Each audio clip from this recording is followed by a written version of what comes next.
Welcome to my channel, Nonstop English, my friend. Let me ask you something. Do you feel nervous when someone talks to you in English? You want to reply, but your brain freezes. You forget the words. You don't know what to say, and then the moment is gone. That's okay. You're not alone. Today, I'll help you speak naturally, simply, and confidently in small talk. Not 10, not 100, but 1,000 real English sentences for everyday life. One sentence at a time will build your confidence. Comment below. Do you freeze in small talk? Yes or no? Chapter 1. Why small talk matters more than you think. You try to speak English. You study grammar. You know vocabulary. But when someone talks to you, you freeze. Your mind goes blank. Your heart beats fast. You want to speak, but the words don't come. You feel embarrassed. You smile, but say nothing, and the conversation is over. You walk away feeling bad. Why? You knew the words. You understood the question, but you couldn't answer. This is the real problem. Not grammar, not long sentences, not complicated topics, just small talk. That's what stops you. That's what makes you feel like a beginner again. Many English learners feel the same. You're not alone. Small talk looks easy, but it's not. It's quick. It's natural. It happens in real life with real people. And real people don't wait. They talk fast. They don't speak like teachers. They don't give you time. That's why small talk feels scary, because it's not just about English. It's about pressure, about connection, about being in the moment. And if you don't know what to say, the moment disappears. You miss your chance to connect. But here's the truth. Small talk is not small. It is everything. It is the key to fluency. It is the first step to real English. Think about it. How do relationships start? How do you make friends? How do you feel part of the group? With small talk, a smile, a hi, a simple question. How was your day? These short moments open doors.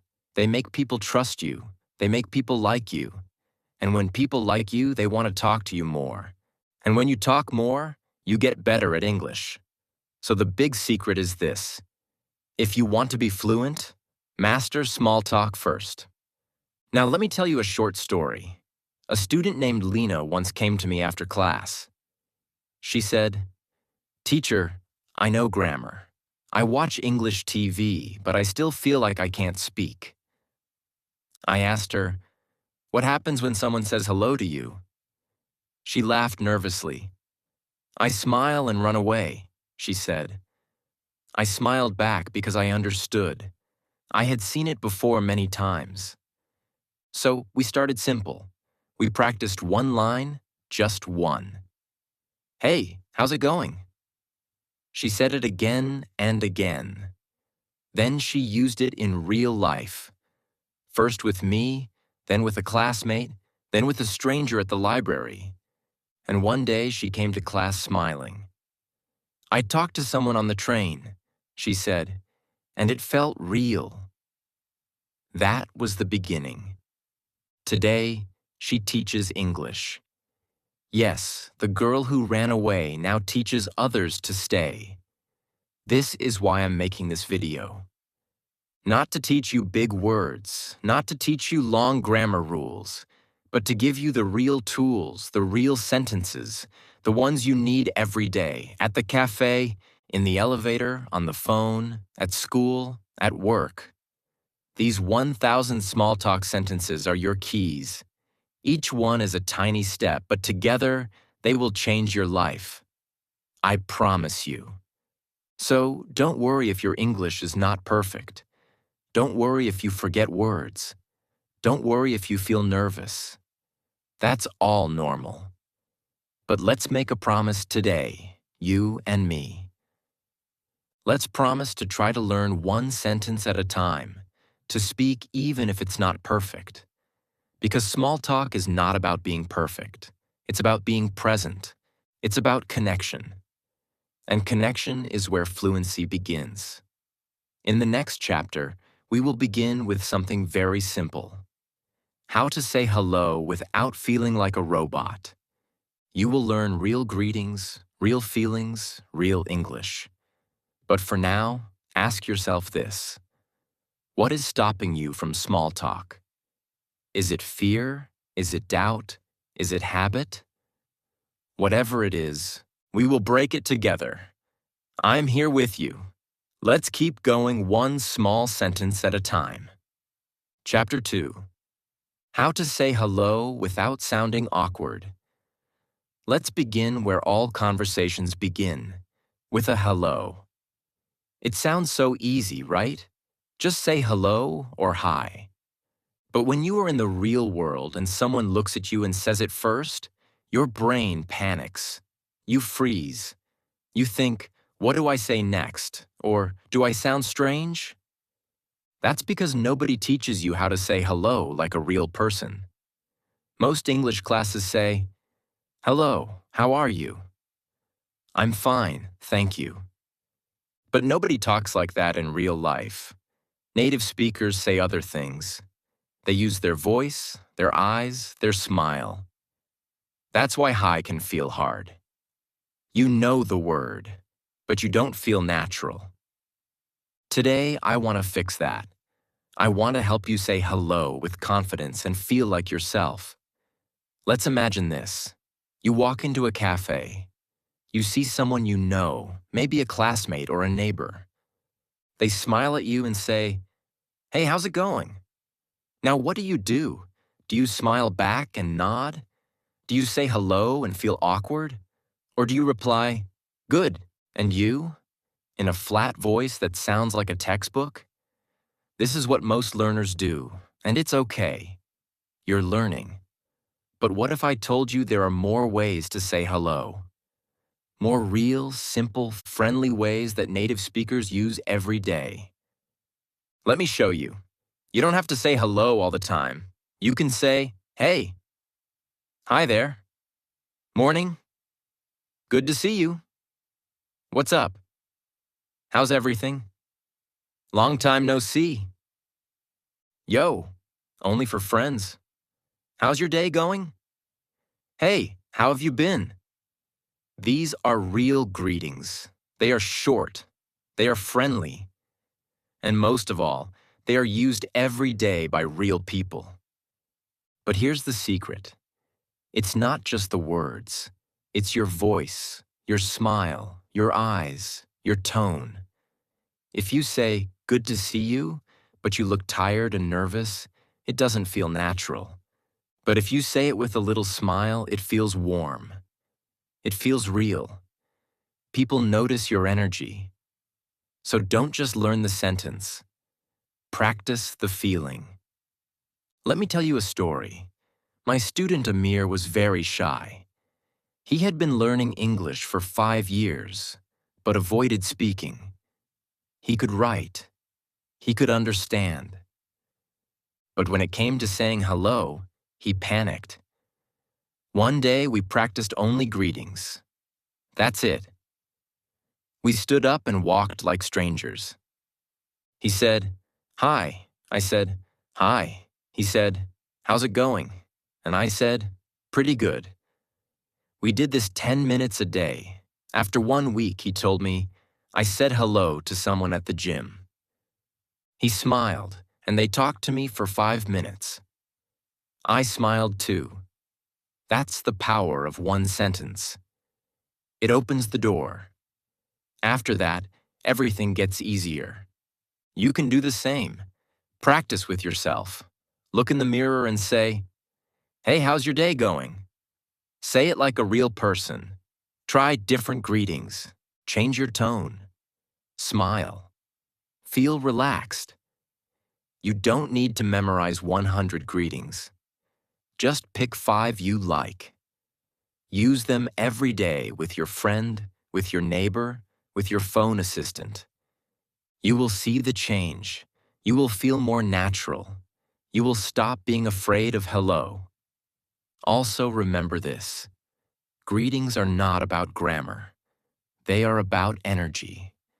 When someone says hey, they are not testing your English. They are opening the door. Your job is to walk through that door. And if you don't know what to say next, that's okay. Just smile. Say, good to see you. Or, how have you been? Let the conversation flow. And if it doesn't, that's okay too. You tried, you practiced. You grew stronger. So now I ask you, what is your favorite way to say hello in English? Comment below. I want to know. I read every comment. And remember, the next time someone says hi, don't panic. Just smile, take a breath, and speak. You are not a robot. You are a learner. You are human. And your hello can make someone's day. In the next chapter, we will explore how to answer one of the most common questions in English. How are you? With real, honest, and useful replies. Not, I'm fine, thank you. But real answers for real life. See you there. Chapter 3. How are you? The secret response nobody taught you. You meet someone, they smile and ask, how are you? What do you say? Most learners say the same thing. I'm fine, thank you. And you? That's what they learn in class. That's what every textbook says. But in real life, native speakers almost never say that. It sounds polite, but not real, not natural. And when you say it, you might feel like a robot. You want to say something more. You want to be real, but you don't know what to say. That's the problem. You know English, but you don't know the small talk. Today, we will fix that. The truth is, there are many ways to answer, how are you? And each answer has a feeling, a mood, a meaning. You can be happy, tired, stressed, excited, or just okay. But no one teaches you those answers. So today, I will give them to you. Real, simple, everyday answers. Not grammar, not big vocabulary, just honest, useful replies. Because when someone asks, how are you? They are not testing your English. They are starting a connection. And you can make that moment special with just one sentence. Let's look at real answers, easy ones. You can say, pretty good, not bad. I'm okay. Same old, same old. I'm all right. Just tired. Doing well, thanks. Could be better. Can't complain. It's been a long day. I'm hanging in there. Each one is real. Each one is simple. Each one is used every day. You don't have to sound perfect. You just have to sound human. When you say, I'm okay, just a little tired, people understand you. They feel closer to you. It's not just English, it's connection. And that is the goal of language. Let me tell you about my student Maria. She always said, I'm fine, thank you, in a quiet voice. She felt nervous, like she was giving the right answer in a test. One day I asked her, how are you really? She looked confused. Then she smiled. I'm tired, she said. I didn't sleep much. I said, that's perfect. That's real English. From that day, she stopped saying what she thought was correct. She started saying what was true, and people noticed. They talked to her more. They smiled more because she was being real. You can do the same. Pick 2 or 3 answers you like. Practice them. Say them out loud. Look in the mirror. Smile. Change your voice. Make it sound real. I'm doing okay. Not too bad. I've been better. Say them again and again. Use them with friends. Use them with strangers. Use them even when you feel shy. And you will see, the more honest you are, the more connection you create. Now let's look at how to ask the question back. Not just, and you? That's okay. But let's try more natural ways. How about you? What about you? How are things with you? How's your day going? Everything good with you? These are easy. These are friendly. And when you use them, people feel you care. You are not just answering. You are continuing the conversation. That's the magic of small talk. So, here's your mission this week. When someone asks you, "How are you?" don't say, "I'm fine." Say something real, say something simple, but say it with feeling. Maybe, "I'm doing okay." Maybe, "Could be better." Maybe, "Good, but a little tired." Try it. And after you speak, ask, "How about you?" Then listen, then smile, then keep going. One sentence becomes a real moment. And if no one asks you, you start. You ask first. "Hey, how's it going?" Be brave, be kind, be real. Your English doesn't have to be perfect. Your heart just has to be open. In the next chapter, we will talk about the best way to start a conversation: the weather. It sounds boring, but it's the #1 small talk topic in the world. And I will show you how to talk about it naturally, easily, and confidently. Chapter 4. Talking about the weather, the easiest conversation starter. Let me tell you a secret. When two strangers talk for the first time, what do they talk about? Not deep things, not politics, not jobs. They talk about the weather. Yes, the weather. It's hot today, isn't it? Looks like rain.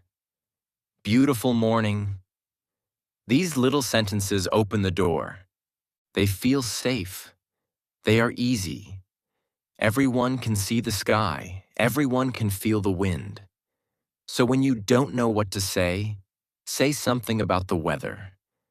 It's the most natural way to start a conversation in English. But many learners ignore this. They think, weather? That's not important. So they stay silent. They wait for big moments. But big moments don't come often. Real English lives in small moments. In elevators, at bus stops, in cafes, and the weather is your best friend in these moments.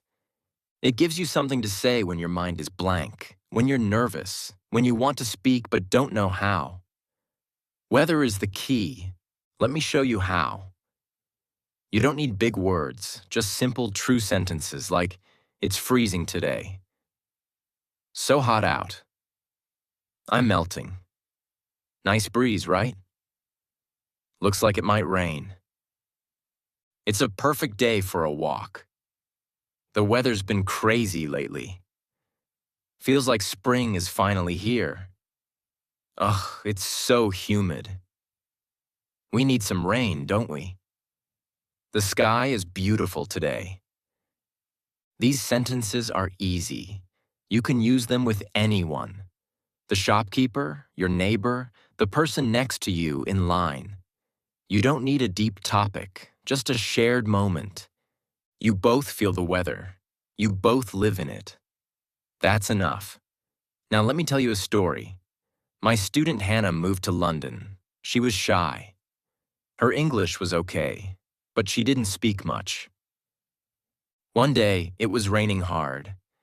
She stood next to a woman at the bus stop. After some silence, she said, "British weather is always surprising." The woman smiled and laughed. "Yes, and we still never carry umbrellas." They talked for 5 minutes. It was Hannah's first conversation with a stranger in English. That one sentence about the rain gave her courage. And after that, she kept going. More smiles, more hellos, more small talk, and more confidence. You can do the same. Look around. Is it sunny, cold, cloudy? Say something. Try it in front of the mirror. Practice your tone. Beautiful day, right? Smile when you say it. Feel the sentence in your body. Then take it to the street. Say it to someone, anyone.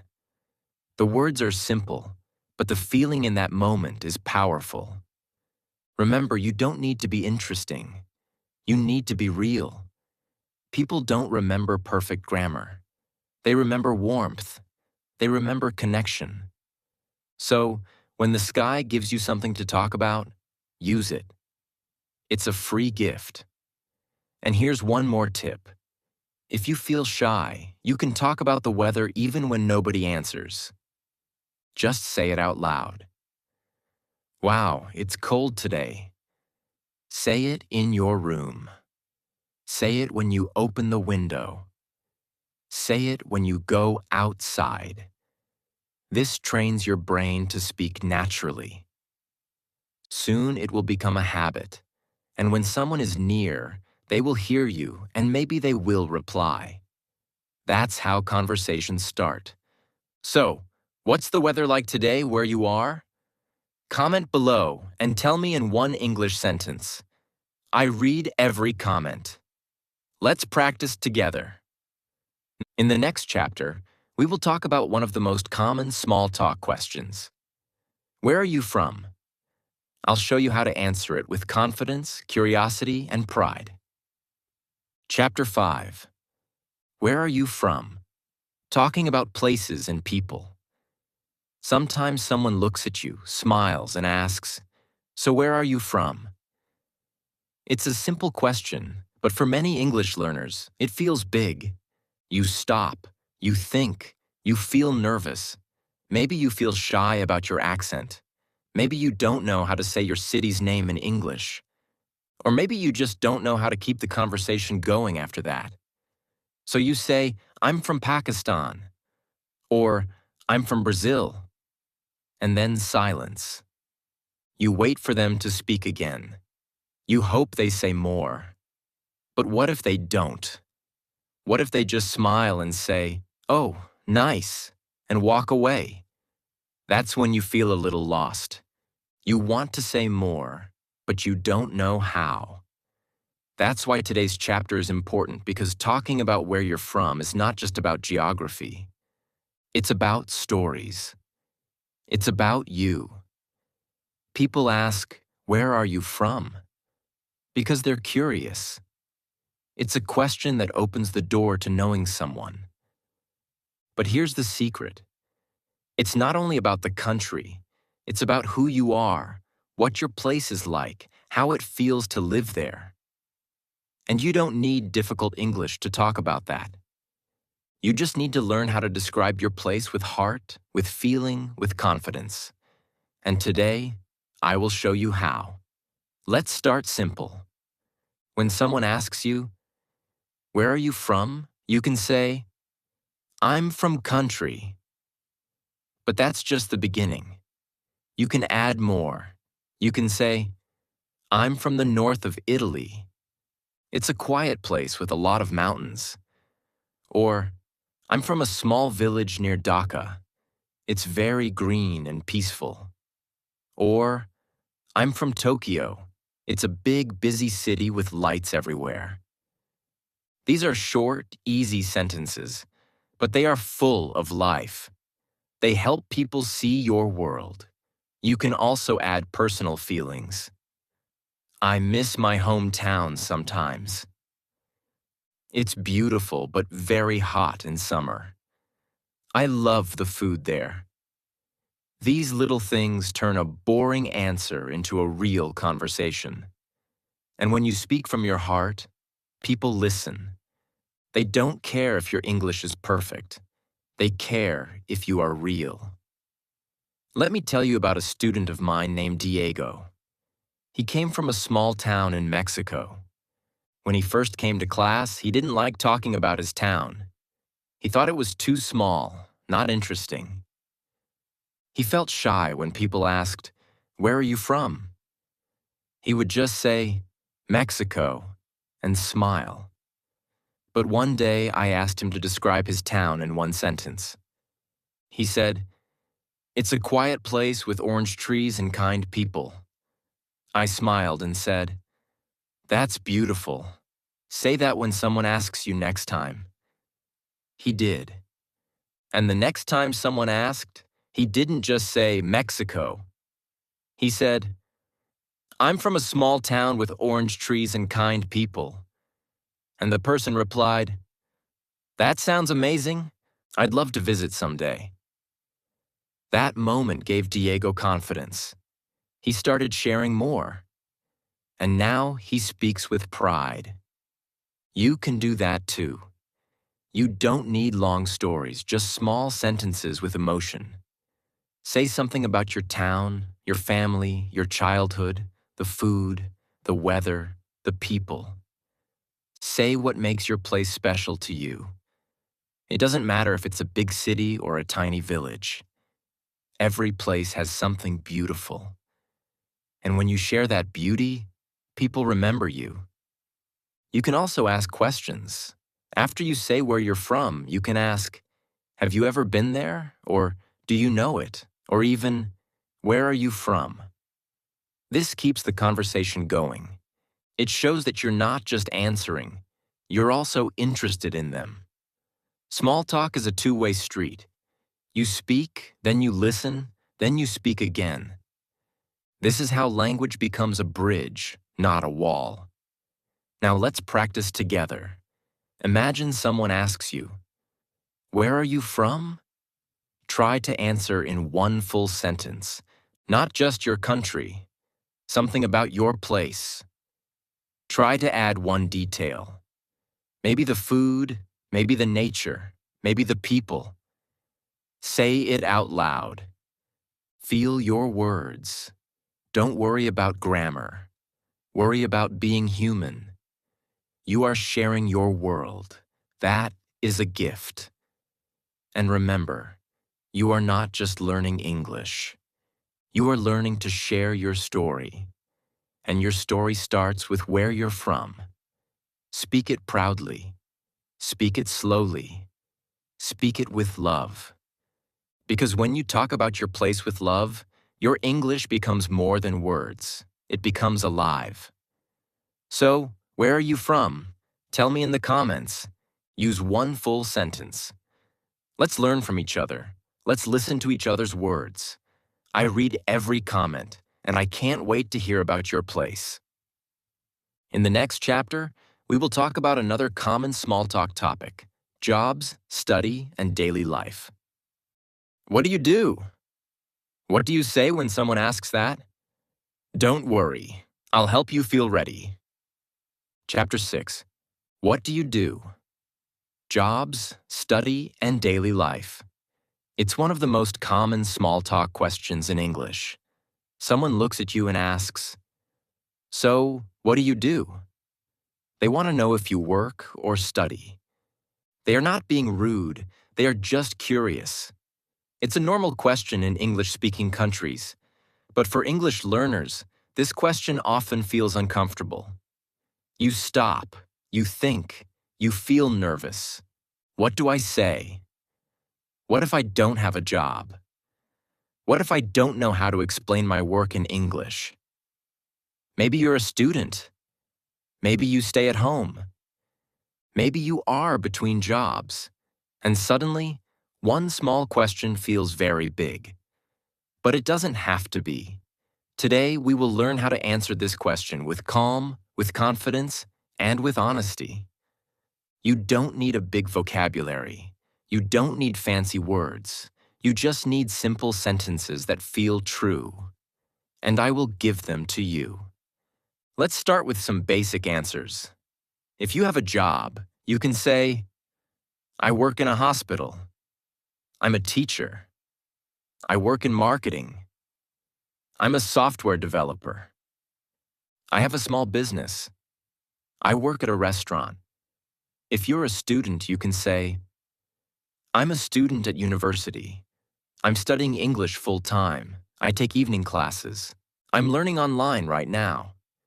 If you stay at home or don't work right now, you can say, I stay home with my kids. I'm between jobs right now. I'm taking a break at the moment.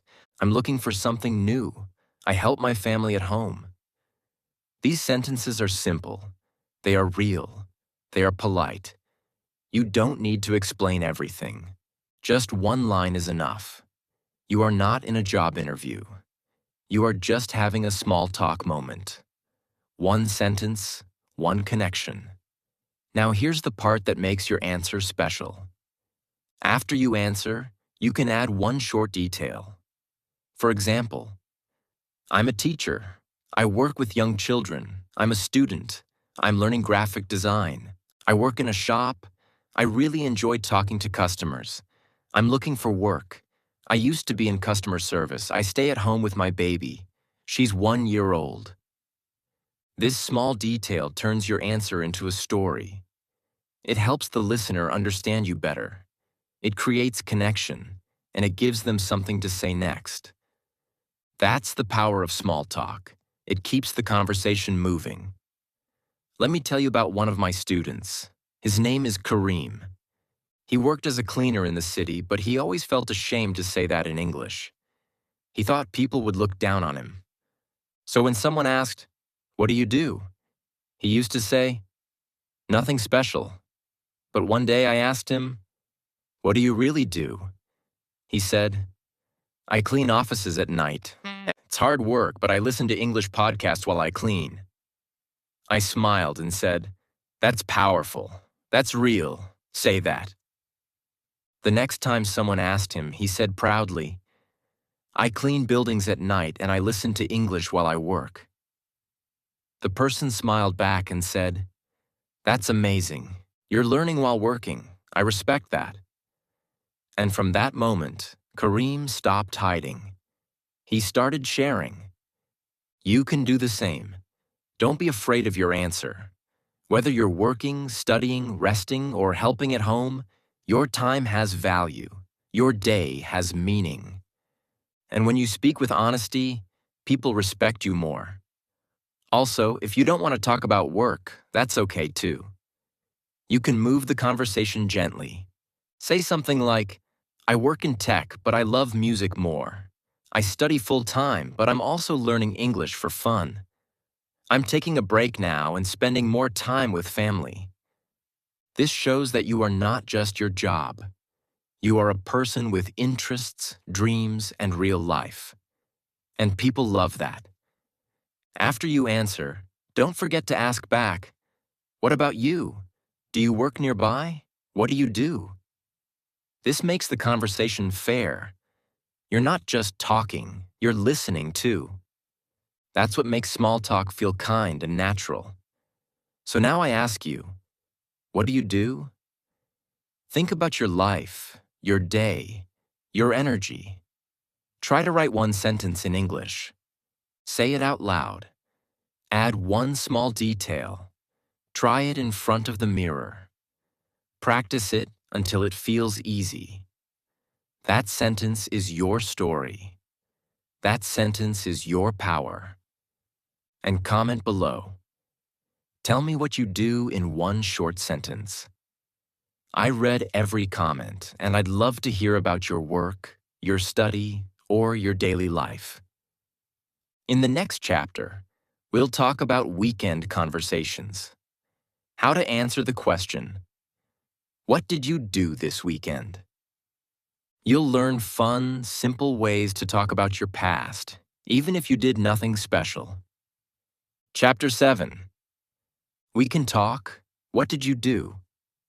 Monday morning, you walk into class or work, or maybe you meet someone on the street. They smile and ask, how was your weekend? Or, what did you do this weekend? And suddenly your brain freezes. You know what you did. Maybe you stayed home. Maybe you cleaned. Maybe you watched a movie. But in English, the words don't come. You smile. You say, nothing special. and the moment ends. Inside, you feel a little sad because you wanted to speak. You wanted to connect, but you didn't know how. That's okay. It happens to many learners, and that's why we're here today to fix that step by step. Talking about the weekend is one of the most common ways to start a conversation.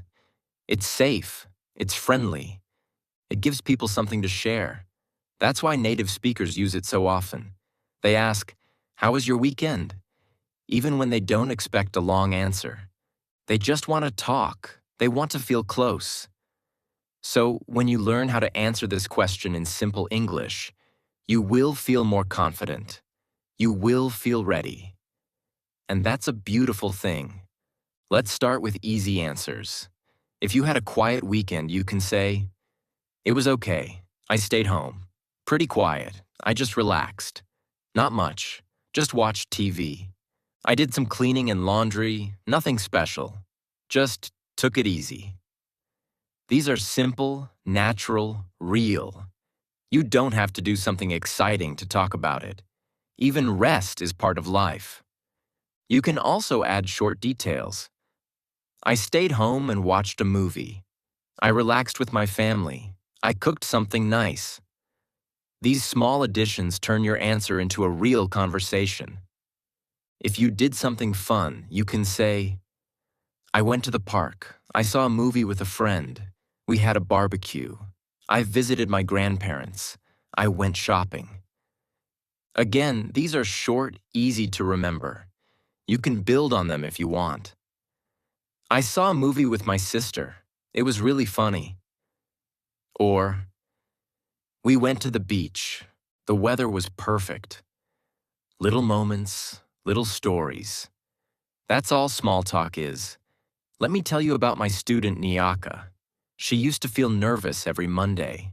She told me, "My teacher always asks about my weekend, and I never know what to say. I feel stupid." I said, "You are not stupid. You just need some tools." So we practiced. She wrote down 3 small things every weekend. Just 3. Then we practiced saying them in English. I made pancakes. I called my mom. I listened to music. After 2 weeks, she felt ready. On Monday, her teacher asked again, "What did you do this weekend?" And she answered, "I made pancakes on Saturday, and on Sunday I went for a walk." The teacher smiled. The moment passed, but inside, something had changed. She had spoken. She had connected. And she was proud. You can do that too. Every weekend, write down 1 or 2 things you did. Say them out loud. Practice with a mirror or with a friend, or even with your phone. You don't need grammar books. You need real sentences, real moments, real practice. And don't forget, you can also ask questions. After someone shares, you can say, "That sounds fun. What movie did you see? Did you enjoy it? Where did you go? Do you do that often?" These questions keep the talk going. They show interest. They make people feel good. And they make you feel more fluent because you're not just answering, you're participating. Also, if you really did nothing, that's okay too. You can say, "I didn't do much, just needed rest. It was a lazy weekend." Sometimes quiet weekends are the best. Be honest. Be real. Be human. That's what makes small talk work.